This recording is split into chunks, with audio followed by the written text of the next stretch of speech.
Okay जी, अस्सलाम वालेकुम। क्या हाल है, कैसे हैं आप लोग? और मैं हूं हारिस खान। उम्मीद करता हूं कि आप लोग बिल्कुल ठीक होंगे। अच्छा, फाइनली PSL 10 का जो है ड्राफ्ट वो आज मुकम्मल हो गया है। तमाम टीमें मुकम्मल हो चुकी हैं, सब ने अपने अपने पसंदीदा प्लेयर्स को पिक कर लिया है। अच्छा, सबसे बड़ा फ्लॉ जो मुझे नज़र आया, जिस तरह ड्राफ्ट की ओपनिंग हुई, देखें कुछ इशूज़ होते हैं, टेक्निकली इशूज़ होते हैं, वो होते हैं, समझ में आ जाता है। जिस तरह ओपनिंग सेरेमनी हुई ड्राफ्ट की, तो शुरू में बातें हो रही थी, सारी चीज़ें हो रही थी। जिस तरह जब पहली पिक करने लगे लाहौर कलंदर्स वाले, जिस तरह शाहिन शाह अफरीदी ने कहा कि हमारी जो फर्स्ट पिक है प्लैटिनियम की, वो डैरल मिचेल हैं। माइक नहीं चल रहा था, सना मीर समझ रही हैं, वो कह रहे हैं कि डेविड वार्नर, वो कह रही हैं लाहौर कलंदर की जो फर्स्ट पिक है वो डेविड वार्नर है, फिर वो आवाज़ें लगा रहे हैं नहीं नहीं डैरल मिचेल। आप अंदाज़ा लगाएं, नेशनल टीवी पे सारी चीज़ें आ रही हैं, कितना बड़ा आपका प्लेटफॉर्म है PSL, दुनिया भर में लोग उसे फॉलो करते हैं। फिर इसी तरह दूसरी पिक जब थी कराची किंग्स की, उसमें भी हसन अली ने भी नारा लगाया कि हमारा डेविड वार्नर है। तो आप अंदाज़ा लगाएं कि इतने छोटे छोटे फ्लॉज जो थे वो हमें नज़र आ रहे हैं, जो कि बिल्कुल हमें नहीं दिखनी चाहिए थी चीज़ें। आप शुरू में देख लेते सारी चीज़ें कि इस तरह के इशूज़ ना, हाँ बीच में ऐसे मसला मसाइल होते तो समझ में आता है कि टेक्निकल इशूज़ हो जाते हैं। अच्छा खैर, बात करें तमाम टीम्स को, अगर देखा जाए तो जो मुझे सबसे बेहतर टीम लगी वो कराची किंग्स की लगी है। बाकी उसके बाद कोयटा भी थोड़ी बेहतर है। कराची के बाद कोयटा, फिर इस्लामाबाद, मुल्तान सुल्तान, लाहौर कलंदर और पेशावर ज़ल्मी। तो ये सारी तमाम हल्की टीम। अब बात करें कि पहली पिक जो लाहौर कलंदर ने की, डैरल मिचेल, चलें वो एक अच्छी पिक थी। मिडिल ऑर्डर में उनके पास कोई इस तरह का अच्छा बैट्समैन भी नहीं था। डेविड वीजे की मुझे लगता है एज हो गई है, शायद वो ना खेलें। उसके बाद डैरल मिचेल ओवर भी करा लेते हैं, 3 ओवर या 2 ओवर वो भी निकाल सकते हैं, ठीक है। अब कराची किंग्स के पास कोई अच्छा ओपनिंग बैट्समैन नहीं था। शान मसूद थे, टिम सेफर्ट, जेम्स विंस तो थे उनके पास, लेकिन पिछले सीजन में भी उन लोगों ने कुछ खास परफॉर्मेंस नहीं दी, टिम सेफर्ट ने भी, और शान मसूद की भी कोई खास परफॉर्मेंस नहीं थी। उन्होंने डेविड वार्नर को पिक किया, ठीक है, अच्छी पिक थी। फिर बात करें कोयटा ग्लैडिएटर की, उनके पास जो थे शरफन रदरफुड थे, वो इस बार नहीं है क्योंकि वो IPL में जा रहे हैं, उधर खेलेंगे। तो उनके पास एक मिसिंग था मिडिल ऑर्डर में, तो उन्होंने मार्क चैपमैन को पिक किया, वो एक अच्छी पिक थी। फिर इसी तरह मुल्तान सुल्तान की एक पिक थी माइकल ब्रेसवेल, जो ऑफ स्पिन भी बॉलिंग करते हैं और अच्छी बैटिंग भी करते हैं, वो भी पिक नहीं हुए। 2 साल पहले वो RCB में खेल रहे थे। तो इसी तरह पेशावर ज़ल्मी की पहले अगर मैं बात करूँ, उन्होंने टॉम कॉलर कैडमोर को रिलीज़ कर दिया था। उनकी कोई खास परफॉर्मेंस नहीं थी पिछले सीजन में, लेकिन अभी ILT में उन्होंने लास्ट मैच जितवाया था अपनी टीम को, सुपर जायंट्स को। तो उनका पिक करना मुझे नहीं समझ में आया कि उसकी तरफ वो क्यों गए, किसी और प्लेयर की तरफ भी वो जा सकते थे। इसी तरह मैं बात करूँ इस्लामाबाद यूनाइटेड की, मैथ्यू शॉट को उन्होंने पिक किया, ठीक है। ये सारी तमाम चीज़ों, पहली पिक थी, हर टीम की अच्छी पिक थी।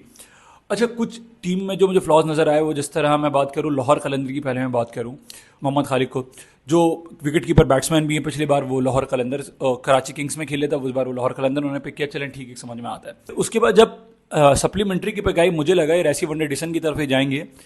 मुझे नहीं समझ में आया किस तरह इन्होंने सैम बिलिंग्स को दोबारा पिक कर लिया। सैम बिलिंग्स की कोई खास इस तरह की परफॉर्मेंस नहीं थी। अभी मैं आपसे कह रहा हूँ कि लाहौर कलंदर का ओपनिंग पेयर जो थोड़ा मुझे हल्का नज़र आता है, फ़खर जमान के साथ अब्दुल्ला शफीक ODI के अच्छे बैट्समैन हैं, लेकिन लास्ट उनके ODIs भी कुछ अच्छे नहीं गए। तो उनको एक ओपनिंग बैट्समैन चाहिए था, तो वो रेसी वनडे डिसन की तरफ भी जा सकते थे। वो ओपनिंग करते हैं, अभी जिस तरह हम देख रहे हैं साउथ अफ्रीका लीग हो रही है, उसमें भी उनकी अच्छी परफॉर्मेंस थी, पाकिस्तान के अगेंस्ट भी उन्होंने अच्छा खेला था, तो वो उस प्लेयर की तरफ जा सकते थे, लेकिन वो नहीं गए। फास्ट बॉलिंग डिपार्टमेंट उनका वैसे ही बेहतर था। सप्लीमेंट्री में उन्होंने एक और गलत पिक की, जो लगता है टॉम कॉरन की जगह नहीं बनती थी, क्योंकि जब आपके पास जहांदाद खान है, आपके पास शाहिन शाह अफरीदी हैं, आपके पास डैरिल मिचेल फास्ट बॉलिंग करा लेते हैं, डेविड विजे फास्ट बॉलिंग करा लेते हैं, जमान खान थे, हारिस रऊफ थे, जब ये सारी पिक थी आपके पास, तो आपको टॉम करन की तरफ नहीं जाना चाहिए था, जो कि मुझे लगता है कि एक फजूल पिक थी। और एक स्पिन बॉलर उन्होंने पिक कर लिए, बाबा बुढ़ी एज के, वो पहले मुल्तान सुल्तान में खेल रहे थे। 2 साल या 3 साल उनको किसी टीम ने पिक नहीं किया, लेकिन क्या समझ में आया, लाहौर कलंदर्स की मैनेजमेंट को उन्होंने पिक किया। अभी इसी तरह पेशावर ज़ल्मी की अगर मैं आपसे बात करूँ, पेशावर ज़ल्मी की ओपनिंग बैट्समैन साइम अयूब के बारे में भी कहा जा रहा है वो प्रॉपर फिट नहीं है, और बाबर आजम और मोहम्मद हारिस हो सकते हैं ओपनिंग उनकी तरफ से करें। One down Tom Kohler, Cadmore आ जाएंगे इस तरह से। लेकिन अगर बात करें पेशावर ज़ल्मी की, तो पेशावर ज़ल्मी ने भी कोई ख़ास अपनी जो टीम है वो मैंने बैलेंस नहीं की।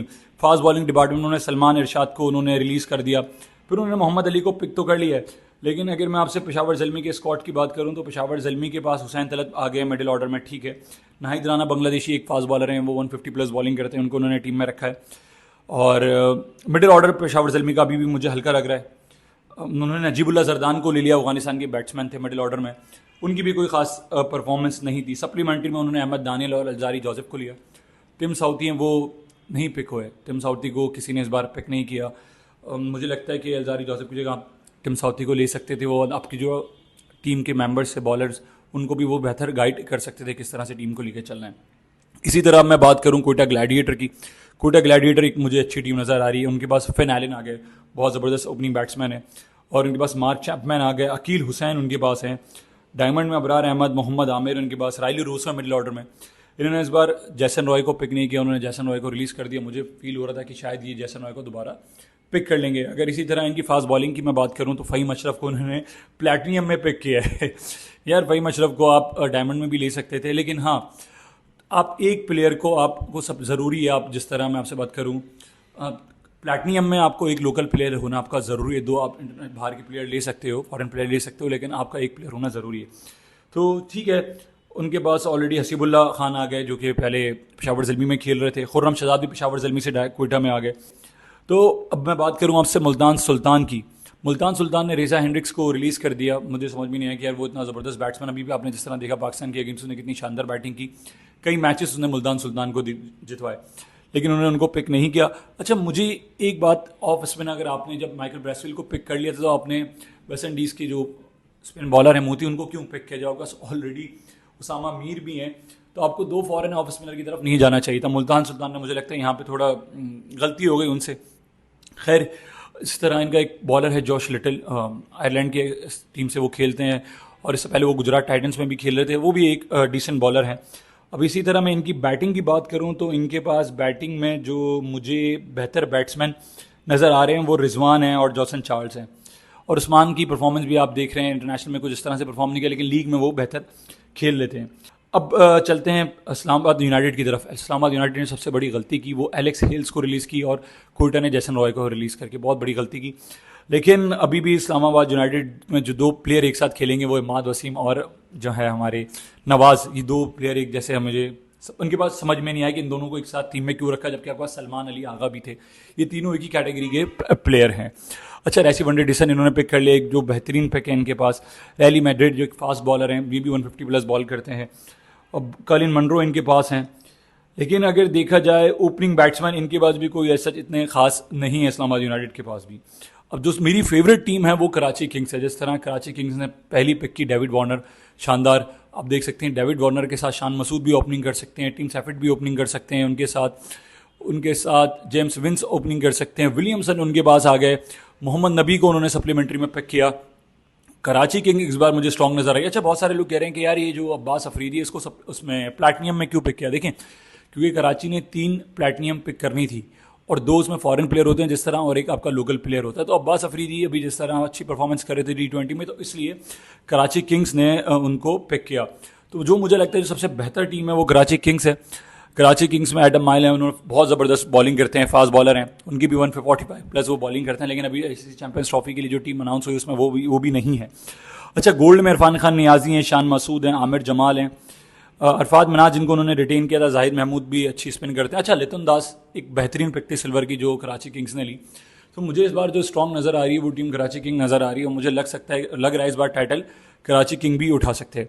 किन विलियमसन उनके पास आ गए, हसन अली उनके पास हैं, खुशदिल शाह बहुत अच्छा खेल रहे हैं। अभी भी उन्होंने आज BPL में 36 गेंदों पे 72 या 75 रन बनाए, 4 बॉलों पे 4 छक्के भी एक ऑफ स्पिन बॉलर को उन्होंने लगाए थे। अच्छा, जो प्लेयर पिक नहीं हुए मैं आपसे बात करूं, उनकी मैं आपसे बात कर सकता हूं। अभी जो है वो जैसन रॉय को किसी ने पिक नहीं किया, एलेक्स हिल्स को किसी ने पिक नहीं किया, मार्टिन गुप्टिल को किसी ने पिक नहीं किया, सरफराज अहमद को किसी ने पिक नहीं किया। अब हो सकता है वो शायद कोयटा ग्लैडिएटर के आपको कोच नजर आए, क्योंकि शैन वॉटसन की IPL में कुछ कमिटमेंट है, तो वो उस वजह से ना आए। शाहनवाज धानी को किसी ने पिक नहीं किया, मिर्ज़ा ताहिर बेग को किसी ने पिक नहीं किया, रोहिल नज़ीर, इमरान खान जूनियर, एहसानुल्लाह, साहब खान, निसार अहमद, मोहम्मद फैज़ान, मुबशिर खान, साहिबजादा फरहान ने भी कई मैचेस जितवाए थे। लाहौर कलंदर को पहली मैच में उन्होंने 50 बनाए थे अगेंस्ट इस्लामाबाद यूनाइटेड पिछले साल, उनको किसी ने पिक नहीं किया। मोहम्मद मूसा खान को किसी ने पिक नहीं किया, वो मुल्तान सुल्तान के लिए भी खेले हैं, कराची के लिए भी खेले हैं, इस्लामाबाद यूनाइटेड के लिए भी खेले हैं, उनको किसी ने पिक नहीं किया। अगर मैं आपसे बात करूं फॉरेन प्लेयर की तो एलेक्स कैरी को किसी ने पिक नहीं किया। मुझे लगता है कि उनको पिक होना उनका बनता था, अच्छे प्लेयर हैं और टेस्ट में भी बहुत अच्छे खेले हैं। उस्मान ख्वाजा को किसी ने पिक नहीं किया, तिम साउथी को किसी ने पिक नहीं किया, मुस्तफ़ीज़ुर रहमान को किसी ने पिक नहीं किया। ये ऐसे प्लेयर हैं जो मुझे लगता था कि यार ये हर हाल में पिक होंगे, उन प्लेयर्स को पिक नहीं किया। तो आपकी नज़र में आपको कौन सी टीम लगता है शायद ज़्यादा बेहतर है? मुझे कराची किंग्स ऑन पेपर सबसे ज़्यादा स्ट्रॉन्ग नज़र आ रही है, और कोयटा ग्लैडिएटर, ये 2 टीम्स ऐसी हैं जो ऑन पेपर स्ट्रॉन्ग टीम नज़र आ रही हैं। बाकी आप भी कमेंट में बता सकते हैं कि आपकी फेवरेट टीम कौन सी और कौन सी टीम थोड़ी हल्की नज़र आ रही है। तो मिलते हैं नेक्स्ट वीडियो में, आज के लिए बस इतना ही, अल्लाह हाफ़िज़।